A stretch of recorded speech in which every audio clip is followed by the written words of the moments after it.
മല്ലു ഫുട്ബോളിന്റെ മറ്റൊരു വീഡിയോയിലേക്ക് എല്ലാവർക്കും സ്വാഗതം. അപ്പോൾ വീക്കെൻഡിൽ നടന്ന രണ്ട് പ്രധാനപ്പെട്ട മത്സരങ്ങളെ കുറിച്ചാണ് നമ്മൾ ഇന്ന് ഡിസ്കസ് ചെയ്യാൻ പോകുന്നത്. ചെൽസിയെ 3-0 ബ്രൈറ്റൺ പരാജയപ്പെടുത്തിയത്. മറ്റൊരു മത്സരത്തിൽ മാഞ്ചസ്റ്റർ സിറ്റിയുടെ ഒരു കിഡിലൻ മാച്ച് നമ്മൾ കണ്ടു. 4-0 ഇൻഫോമിലുള്ള ന്യൂകാസിൽ യുണൈറ്റഡിനെ അവർ പരാജയപ്പെടുത്തി. അപ്പോൾ കോണ്ടന്റ് ഇഷ്ടപ്പെടുകയാണെങ്കിൽ നിങ്ങൾ സബ്സ്ക്രൈബ് ചെയ്യാനും ഷെയർ ചെയ്യാനൊന്നും മറക്കരുത്. നമുക്ക് ചെൽസി മാച്ചിൽ തന്നെ സ്റ്റാർട്ട് ചെയ്യാം. എന്താണ് ചെൽസിക്ക് പറ്റിയതെന്ന് പല സൈഡിൽ നിന്നും ചോദ്യങ്ങൾ വരുന്നുണ്ട്. കാരണം ഒരു ഫ്ലൈയിങ് സ്റ്റാർട്ട് തന്നെയാണ് ഈ സീസണിൽ ചെൽസിക്ക് കിട്ടിയിട്ടുള്ളത്. ഒരു 10 മാച്ചൊക്കെ കഴിഞ്ഞപ്പോൾ എല്ലാവരും മരസ്കയുടെ മാറ്റത്തെ പറ്റിയും ടീമിന്റെ പെർഫോമൻസിനെ പറ്റിയൊക്കെ പറഞ്ഞിട്ടുണ്ടായിരുന്നു.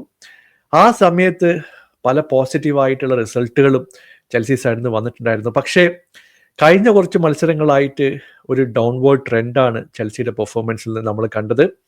ഇപ്പൊ മാച്ചിലേക്ക് വരുമ്പോൾ ഒരുപാട് കാര്യങ്ങൾ പറയേണ്ടതുണ്ട്. ആദ്യത്തെ പ്രശ്നം ആ ഒരു ഡിഫെൻസീവ് കോർഡിനേഷൻ ഇഷ്യൂസ് തന്നെയാണ്. ഇപ്പൊ കഴിഞ്ഞ മത്സരം നിങ്ങൾ നോക്കിക്കഴിഞ്ഞിട്ടുണ്ടെങ്കിൽ ഒരുപാട് പ്രാവശ്യം ക്രിട്ടിക്കൽ പൊസിഷനിൽ നിന്ന് ബോൾ ലൂസ് ചെയ്യുന്ന ഒരു ചെൽസി സൈഡ് നമുക്ക് കാണുന്നുണ്ട്. 1-to-1 പാസ് മിസ് ചെയ്യുന്നു, ബാക്ക് പാസ് ബ്രൈറ്റൺ പോയിട്ട് റിട്രീവ് ചെയ്യുന്നു. ഇപ്പൊ ക്രൂഷ്യൽ ഏരിയയിൽ ക്ലിയർ ചെയ്യേണ്ട പാസസ് ബ്രൈറ്റൺ എടുത്തിട്ട് മറ്റൊരു അറ്റാക്കിലേക്ക് വരുന്നു. ഇങ്ങനെ മിസ്റ്റേക്കുകൾ ആവർത്തിക്കുന്ന ഒരു ചെൽസി ഡിഫൻസിനെ നമുക്ക് കാണാൻ കഴിയുന്നുണ്ട്. അത് മാത്രമല്ല, ഈ പൊസിഷൻ കൊണ്ട് മാത്രം ഒരു കാര്യമില്ല എന്ന് പല മത്സരങ്ങളിലും നമ്മൾ കണ്ടിട്ടുണ്ട്. ഇപ്പോൾ 70% പൊസിഷൻ ചെൽസിയുടെ കയ്യിൽ തന്നെയായിരുന്നു. പക്ഷേ ഒഫൻസീവ്ലി ഒരുപാട് ചാൻസുകൾ ചെൽസി മിസ് ചെയ്തു എന്ന് പറയണം.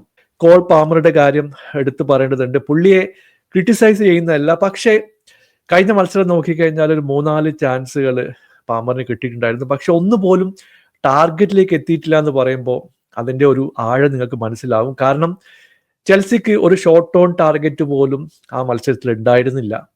മറിച്ച് 30% പൊസിഷൻ വെച്ചിട്ട് ക്ലിനിക്കലായിട്ട് കൗണ്ടർ ചെയ്യുക, എങ്ങനെ ഗോൾ അടിക്കുക എന്നുള്ളത് ബ്രൈറ്റൺ കാണിച്ചു തന്നു എന്നുള്ളതാണ് വസ്തുത.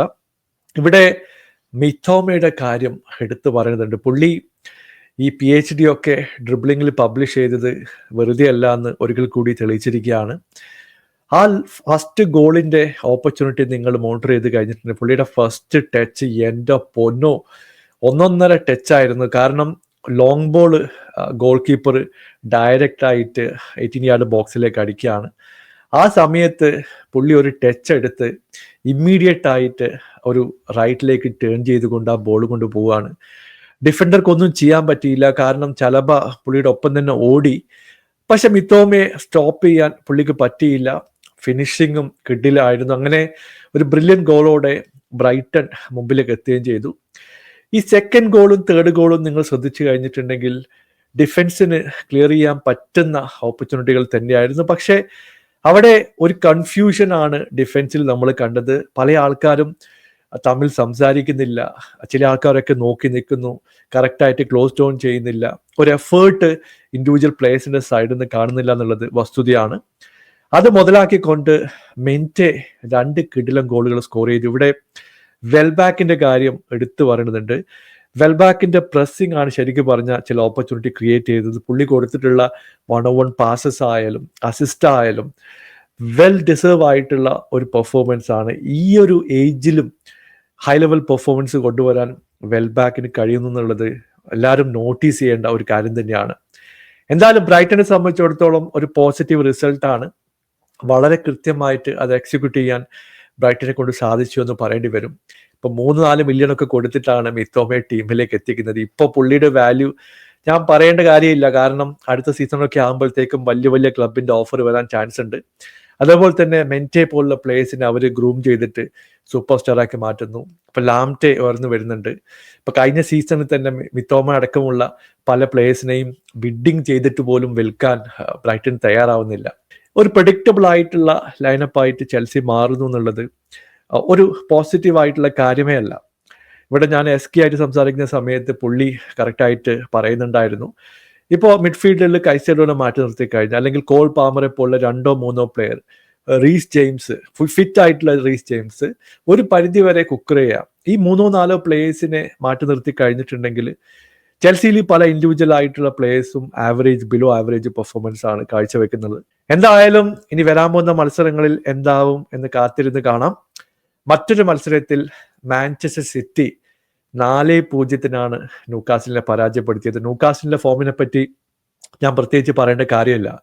നല്ല ഫിസിക്കലായിട്ട് ഇൻഫോമിലുള്ള ന്യൂകാസിൽ ടീമിനെയാണ് സിറ്റി പോയിട്ട് 4 അടിച്ചു കൊടുത്തത്. ഇവിടെ ഒമർ മാർമുഷിന്റെ പെർഫോമൻസ് എടുത്തു പറയേണ്ടതാണ്. പുള്ളിയെ സൈൻ ചെയ്തപ്പോഴേ ആദ്യ കളി കണ്ടപ്പോഴേ ഒരു കാര്യം വ്യക്തമായിരുന്നു. ഇന്റൻഷൻ വളരെ വളരെ കൃത്യമായിട്ട് മാർമുഷിന്റെ സൈഡിൽ നമ്മൾ കാണുന്നുണ്ട്. ഒരു 50-50 ചാൻസ് പോലും വന്നു കഴിഞ്ഞിട്ടുണ്ടെങ്കിൽ പുള്ളി ഓടുന്നു, ഗോൾ കീപ്പറെ പ്രസ് ചെയ്യാൻ പോകുന്നു, ബോൾ കിട്ടിയില്ലെങ്കിൽ തിരിച്ച് മിഡ്ഫീൽഡിലേക്ക് വരുന്നു. ഓവറോൾ ഒഫൻസിൽ നല്ലൊരു മൂവ്മെന്റ് കൊണ്ടുവരാൻ മാർമുഷിന്റെ അഡീഷനോട് കഴിഞ്ഞു എന്നുള്ളതാണ് എനിക്ക് തോന്നിയിട്ടുള്ളത്. ഏർലി സ്റ്റേജസ് ആണ്, നമ്മളിപ്പോൾ പുള്ളിയെ ജഡ്ജ് ചെയ്യേണ്ട കാര്യമൊന്നുമില്ല. എന്നിരുന്നാലും പുള്ളി വന്നതിന് ശേഷം ഒരു ടാർഗറ്റ് മാൻ എന്ന രീതിയിൽ നമ്മൾ മുമ്പത്തെ മത്സരങ്ങളിലൊക്കെ ഹാലണ്ടിനെയാണ് പരിഗണിച്ചുകൊണ്ടിരുന്നത്. പക്ഷേ പല ടീമുകളും ഹാലണ്ടിനെ മാൻമാർക്ക് ചെയ്യാൻ തുടങ്ങിയതോടെ പുള്ളിക്ക് ഈ ഒരു സെറ്റ് പീസിന് കിട്ടിയ ചാൻസുകൾ മാറ്റി നിർത്തി കഴിഞ്ഞിട്ടുണ്ടെങ്കിൽ പല അവസരങ്ങളും മിസ് ചെയ്യുന്നുണ്ടായിരുന്നു. പുള്ളിക്ക് കുറച്ചുകൂടി ഓപ്പർച്യൂണിറ്റികൾ ഓപ്പൺ അപ്പ് ചെയ്യാൻ ശരിക്കും പറഞ്ഞാൽ മാർമുഷിന്റെ ആ ഒരു റണ്ണ് നല്ല രീതിയിൽ തന്നെ ഹെൽപ്പ് ചെയ്യുന്നതാണ് എൻ്റെ ഒരു പേഴ്സണൽ ഒപ്പീനിയൻ. അത് മാത്രമല്ല, മിഡ്ഫീൽഡിലേക്ക് അഡീഷൻ വന്നിട്ടുണ്ട്. കുസ്നോവിനെ പോലുള്ള ഡിഫൻഡറെ കൊണ്ടുവന്നിട്ടുണ്ട്. സിറ്റി പതുക്കെ ഒരു 2.0 റീബിൽഡിലേക്കാണ് കാര്യങ്ങൾ കൊണ്ടുപോകുന്നത്. ഇവിടെ ന്യൂകാസിലിന്റെ സൈഡിൽ നിന്ന് നമ്മൾ നോക്കിക്കഴിഞ്ഞിട്ടുണ്ടെങ്കിൽ ഒഫൻസീവ്ലി വളരെ വളരെ പോറായിട്ടുള്ള ഒരു പെർഫോമൻസ് ആയിരുന്നു. അവർക്കാകെ 3 ചാൻസുകൾ മാത്രമേ മത്സരത്തിൽ കിട്ടിയിട്ടുണ്ടായിരുന്നുള്ളൂ. പൊസിഷൻ ഉണ്ടായിരുന്നില്ല. കാരണം സിറ്റി ഫുള്ളി ഡോമിനേറ്റ് ചെയ്തിട്ടുള്ള ഒരു മത്സരമാണ്. അവരെ സൈഡിൽ നിന്ന് ഒരുപാട് ഓപ്പർച്യൂണിറ്റികളും ഹാഫ് ചാൻസുകളും വന്നുകൊണ്ടിരുന്നു. മിഡ്ഫീൽഡ് നല്ല രീതിയിൽ തന്നെ സപ്പോർട്ട് ചെയ്യുന്നുണ്ടായിരുന്നു.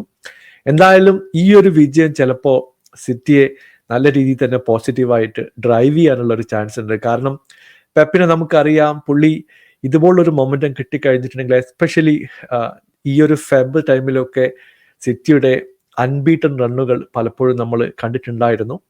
എന്നാൽ ഈ ഒരു സീസണിൽ ഈ മൊമെന്റം കൊണ്ടുവരാൻ സാധിക്കുമോ എന്നുള്ളത് അടുത്ത മാച്ചോടെ നമുക്ക് മനസ്സിലാവും. കാരണം ലിവർപൂളിനെതിരെ വളരെ വളരെ ക്രൂഷ്യൽ ആയിട്ടുള്ള ഒരു മാച്ച് വരാൻ പോകുന്നുണ്ട്.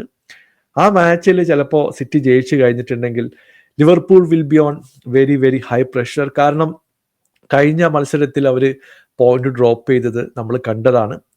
ടൈറ്റിൽ റേസ് ഇനിയും ഒരു ക്ലോസ് റേഞ്ചിലേക്ക് പോകുമെന്നുള്ളത് കാത്തിരുന്ന് കാണേണ്ട സിറ്റുവേഷൻ തന്നെയാണ്. റോഡ്രി പതുക്കെ സിറ്റി ടീമിലേക്ക് വരുന്നു എന്നുള്ള വാർത്ത നമ്മൾ കേട്ടു. ഇപ്പോൾ ഡ്രസ്സിംഗ് റൂമിലേക്കൊക്കെ പുള്ളി എത്തിയിട്ടുണ്ട്. ഇപ്പോൾ ചാമ്പ്യൻസ് ലീഗിന്റെ സ്ക്വാഡിലേക്ക് റോഡ്രി ആഡ് ചെയ്തത് എനിക്ക് തോന്നുന്നു പുള്ളി തിരിച്ചു വരാനുള്ള സൂചന നൽകുന്നു എന്നുള്ളത് ഒരു പോസിറ്റീവ് ന്യൂസ് ആണ്.